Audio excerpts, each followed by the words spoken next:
The Medicare Shared Savings Program, created as part of the Affordable Care Act, is bringing population health management to Medicare patients through a new delivery model called an ACO. But what is an ACO?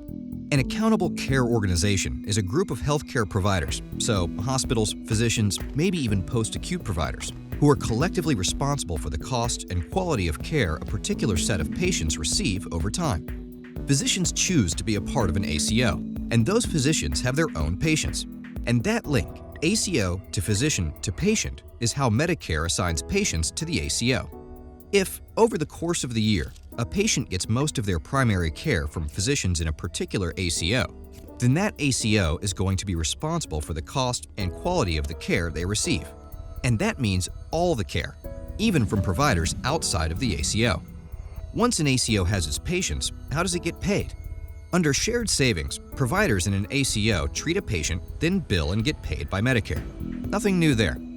The big difference is that, on top of that normal payment, the ACO can earn a bonus payment based on the cost and quality of the care patients receive. But there's a catch. First, they have to qualify for the bonus. When the ACO signs up for the Shared Savings Program, Medicare looks at the historical cost for patients treated by the ACO, and then sets a savings target based on that cost.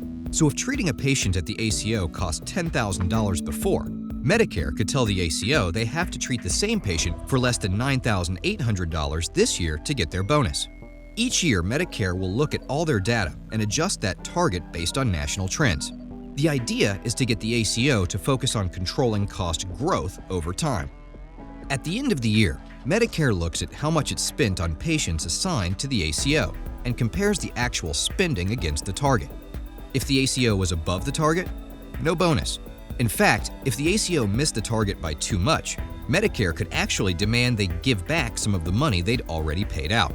But if the ACO meets or exceeds the target, then they qualify for a bonus. In essence, Medicare will share the savings back with the ACO. If the ACO qualifies for the bonus, how much will they actually get? To figure that out, Medicare looks at the quality of the care the ACO delivered. So, if an ACO sacrifices quality to cut costs, Medicare isn't going to reward them for that. The combination of savings and quality ultimately determines if this bonus is big or small. The bonus payment comes with few strings attached. The ACO can pretty much spend it however they want.